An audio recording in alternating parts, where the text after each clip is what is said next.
Hello friends, welcome to my channel tuition वाला। आज हम डिस्कस करेंगे क्लास 12th राजनीतिक विज्ञान की बुक का चैप्टर 7 वैश्वीकरण। फर्स्ट बुक का चैप्टर 7 वैश्वीकरण। ये फर्स्ट बुक का लास्ट चैप्टर है, वैश्वीकरण। वैश्वीकरण एक बहुआयामी प्रक्रिया है जिसमें हम अपने निर्णय को दुनिया के एक क्षेत्र में कार्यान्वित करते हैं जो दुनिया की दूरवर्ती क्षेत्रों में व्यक्तियों के व्यवहार निर्धारण में महत्वपूर्ण भूमिका निभाते हैं। एक अवधारणा के रूप में वैश्वीकरण का बुनियादी तत्व प्रवाह है। प्रवाह प्रकार के होते हैं जैसे वस्तु, पूंजी, श्रम और विचारों का विश्व एक हिस्से से दूसरे हिस्से में मुक्त प्रवाह। वैश्वीकरण हम उसे कहते हैं जैसे दूसरे देशों में जाके व्यापार करना, अपने देशों की संस्कृति को दूसरे देशों में जाके फैलाना। वैश्वीकरण को भूमंडलीकरण भी कहते हैं। वैश्वीकरण जो होता है उसे हम भूमंडलीकरण भी कहते हैं और यह एक बहुआयामी अवधारणा है। यह न तो केवल आर्थिक परिघटना है और न ही सांस्कृतिक या राजनीतिक परिघटना है।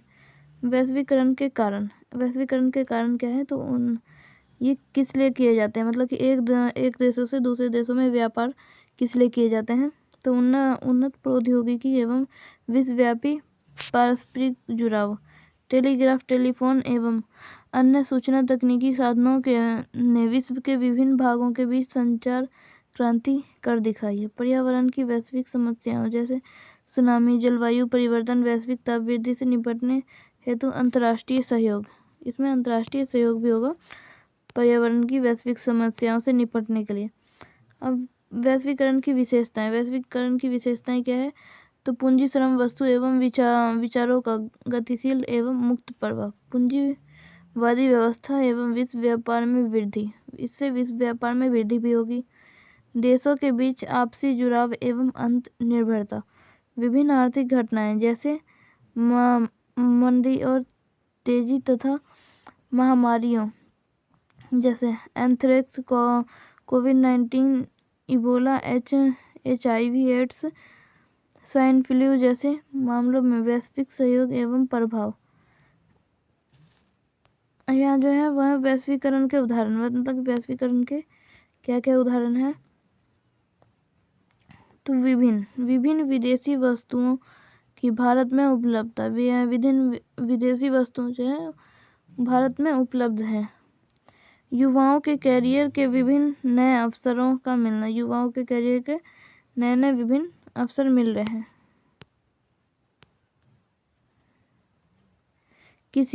किसी भारतीय और अमेरिकी का कैलेंडर एवं समय अनुसार सेवा प्रदान करना, फसल के खराब हो जाने से कुछ किसानों द्वारा आत्महत्या कर लेना, अनेक खुदरा रिटेल व्यापारियों को डर है कि रिटेल में प्रत्यक्ष विदेशी निवेश लागू होने से बड़ी रिटेल कंपनियां आएंगी और उनका रोजगार छिन जाएगा।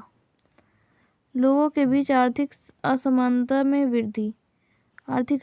जो है उसमें और वृद्धि हो गई। यह उदाहरण सकारात्मक एवं नकारात्मक दोनों प्रकृति हो सकते हैं।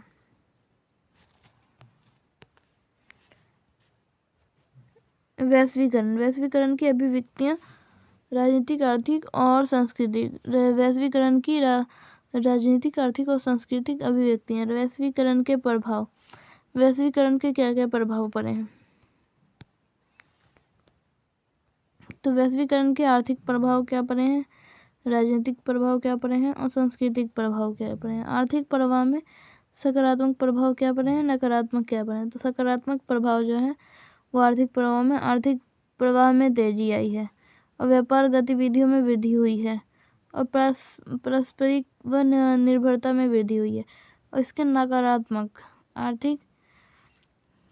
वैश्वीकरण के आर्थिक प्रभाव के नकारात्मक पहलू जो है वो है अमीर व गरीब के बीच अंतर बढ़ा और विकसित देशों को और अधिक लाभ हुआ, क्योंकि विकसित देश जो है उसका और अधिक लाभ हुआ। और आर्थिक उपनिवेशवाद, और राजनीतिक। वैश्वीकरण के राजनीतिक प्रभाव में है सकारात्मक प्रभाव। सकारात्मक प्रभाव जो बने हैं प्रौद्योगिकी व सूचना की तीव्रता से राज्य की कार्य कुशलता में वृद्धि। सुरक्षा के वैकल्पिक साधन उपलब्ध हुए और राज्य की भूमिका कम जरूर हुई है पर समाप्त नहीं हुई। अब इसमें वैश्वीकरण के प्रभाव के राजनीतिक प्रभाव के नकारात्मक पहलू। नकारात्मक जो है वो न्यूनतम हस्तक्षेपकारी राज्य एमएनसीएस में वृद्धि। बाजार अर्थव्यवस्था का निराधार राज्य की प्रभुता प्रभावित व लोक कल्याणकारी राज्य की भूमिका कम हो गई। और सांस्कृतिक प्रभाव जो है सकारात्मक, तो सांस्कृतिक समरूपता आई और बाहरी सांस्कृतिक प्रभावों से पसंदीदा का क्षेत्र पसंदी का क्षेत्र बढ़ा। और नकारात्मक वैश्वीकरण के सांस्कृतिक प्रभाव में नकारात्मक प्रभाव क्या क्या पड़े। तो प्रत्येक देशी की संस्कृति की मौलिकता समाप्त। कम ताकतवर समाजों की संस्कृति का लोप। अल्प विकसित व विकासशील देशों की संस्कृति का पाश्चात्यीकरण। वैश्वीकरण के राजनीतिक प्रभाव। वैश्वीकरण के राजनीतिक प्रभाव जो है वो क्या क्या है। पहला है ये वैश्वीकरण से राज्य की क्षमता में कमी आई। वैश्वीकरण से राज्य की क्षमता में कमी आई। राज्य अब कुछ मुख्य कार्यों जैसे कानून व्यवस्था बनाना तथा सुरक्षा तक ही सीमित है। अब बाजार आर्थिक और सामाजिक प्राथमिकताओं का मुख्य निर्धारक है। राज्य की प्रधानता बरकरार है तथा उसे वैश्वीकरण से कोई खास चुनौती मिल रही है। इस पहलू के अनुसार वैश्वीकरण जो है तो वैश्वीकरण के कारण अत्याधुनिक प्रौद्योगिकी के आधार पर राज्य अपने नागरिकों के बारे में सूचनाएं जुटा सकते हैं और कारगर ढंग से कार्य कर सकते हैं। अंतर्राज्य अधिक ताकतवर हुए हैं। वैश्वीकरण के आर्थिक प्रभाव। वैश्वीकरण के आर्थिक प्रभाव क्या पड़े। तो अंतर्राष्ट्रीय मुद्रा कोष, विश्व बैंक एवं विश्व व्यापार संगठन जैसे अंतर्राष्ट्रीय संस्थाओं द्वारा आर्थिक नीतियों का निर्माण। इन संस्थाओं में धनी, प्रभावशाली एवं विकसित देशों का प्रभुत्व। आयात प्रतिबंधों में अत्यधिक कमी। तीसरा पॉइंट है पूंजी के प्रवाह से पूंजीवादी देशों को लाभ, परंतु श्रम के निर्बाध प्रवाह न होने के कारण विकासशील देशों को कम लाभ। विकासशील देशों को जो हुआ है कम लाभ हुआ है। विकसित देशों द्वारा वीजा नीति द्वारा लोगों की आवाजाही पर प्रतिबंध। विकसित देश ने जो है वो वीजा नीति मतलब कि किसी के पास वीजा होगा तभी वो आ सकता है, तो उसकी आवाजाही पर मतलब कि आने जाने पर प्रतिबंध लगा दिया है विकसित देशों ने। वैश्वीकरण के कारण सरकारें अपनी सामाजिक सरोकार से मुंह मोड़ रही है, जिसके लिए सामाजिक सुरक्षा कवच की आवश्यकता है। वैश्वीकरण के आलोचक कहते हैं कि वैश्वीकरण के आलोचक जो है वो कहते हैं कि इससे समाज में आर्थिक असमानता बढ़ रही है। इससे जो है वो समाज में आर्थिक असमानता बढ़ रही है। वैश्वीकरण के सांस्कृतिक प्रभाव। वैश्वीकरण के सांस्कृतिक प्रभाव क्या क्या है। तो संस्कृति समरूपता द्वारा विश्व में पश्चिमी संस्कृति को बढ़ावा मिला है और खाने पीने एवं पहनावे में विकल्प में वृद्धि हो गई है। लोगों में सांस्कृतिक परिवर्तन पर दुविधा। संस्कृतियों की मौलिकता का बुरा असर। संस्कृति विभिन्नीकरण, जिसमें प्रत्येक संस्कृति कहीं ज़्यादा अलग और विशिष्ट हो रही है। अब यहाँ पे भारत और वैश्वीकरण। तो आज़ादी के बाद भारत में संरक्षणवादी की नीति अपनाकर अपने घरेलू उत्पादों पर जोर दिया ताकि भारत आत्मनिर्भर बन पाए। 1991 में लागू की गई नई आर्थिक नीति द्वारा भारत वैश्वीकरण के लिए तैयार हुआ और खुलेपन की नीति अपनाई।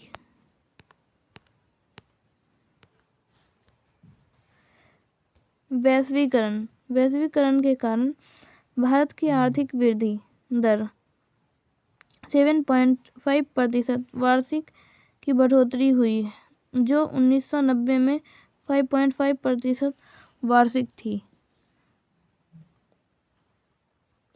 भारत के अनिवासी भारतीय विदेशों में भारतीय संस्कृति को बढ़ावा दे रहे हैं। भारत के लोग कंप्यूटर सॉफ्टवेयर में अपना वर्चस्व स्थापित करने में कामयाब रहे हैं और आज भारतीय लोग वैश्विक स्तर पर उच्च पदों पर आसीन होने में सफल। भारत के लोग जो हैं, भारतीय लोग वैश्विक स्तर पर ऊंचे पदों पर आसीन होने में सफल हुए हैं, ऊंचे पदों को प्राप्त करने में सफल हुए हैं। वैश्वीकरण का प्रतिरोध तो विश्व द्वारा और भारत द्वारा जो है वामपंथी और दक्षिणपंथी। विश्व द्वारा जो है वो 1999 में सिएटल में WTO के मंत्री स्तरीय बैठक के समय यह कहा गया कि विकासशील देशों के हितों की उपेक्षा हुई है। वैश्वीकरण का प्रतिरोध WSF विश्व सामाजिक मंच द्वारा भी किया जा रहा है। इसकी निम्नलिखित बैठक हुई थी। इसकी बैठक भी हुई थी। प्रथम बैठक जो हुई थी 2001 में हुई थी पोर्ट अल्गोर। चौथी बैठक हुई 2004 में मुंबई में और सातवीं हुई थी 2007 में नैरोबी केन्या। अब भारत द्वारा जो है वैश्वीकरण का प्रतिरोध तो वामपंथी धनी व्यक्तियों को अधिक धनी और गरीबों को और अधिक गरीब बनाती है। तो वामपंथी क्या होती है? वो वामपंथी ये होती है कि धनी व्यक्ति जो होते हैं उन्हें और धनी बनाती है और गरीब जो होते हैं उसे और अधिक गरीब बनाती है। दक्षिणपंथी राजनीतिक, आर्थिक व सांस्कृतिक प्रभावों को लेकर चिंतित है। राजनीतिक क्षेत्र में चाहते हैं कि राज्य की भूमिका जो है वो बढ़े और आर्थिक क्षेत्र में संरक्षणवाद की नीति अपनाना चाहते हैं। सांस्कृतिक क्षेत्र में अपनी संस्कृति की सुरक्षा चाहते हैं। अब है वैश्वीकरण का विरोध तो वामपंथी विचारक इसके विभिन्न पक्षों की आलोचना करते हैं। वामपंथी जो है जो कि धनी लोगों को वामपंथी किसे कहते हैं? तो वामपंथी वह जो कि धनी लोगों को और धनी बनाती है, गरीबों को और गरीब बनाती है। राजनीतिक अर्थों में उन्हें राज्य के कमजोर होने की चिंता है। आर्थिक क्षेत्र में वे कम से कम कुछ क्षेत्रों में आर्थिक निर्भरता एवं संरक्षणवाद का दौर कायम करना चाहते हैं।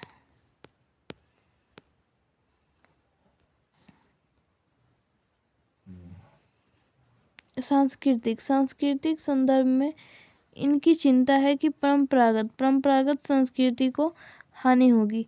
सांस्कृतिक संदर्भ में ये सोचते हैं कि परंपरागत संस्कृति जो है उन्हें हानि होगी। लोग अपने सदियों पुराने जीवन मूल्य तौर तरीकों को भूल जाएंगे। इससे जो वैश्वीकरण है, इससे लोगों के जो पुराने जीवन मूल्य हैं, तौर तरीके हैं, तो उसको भूल जाएंगे।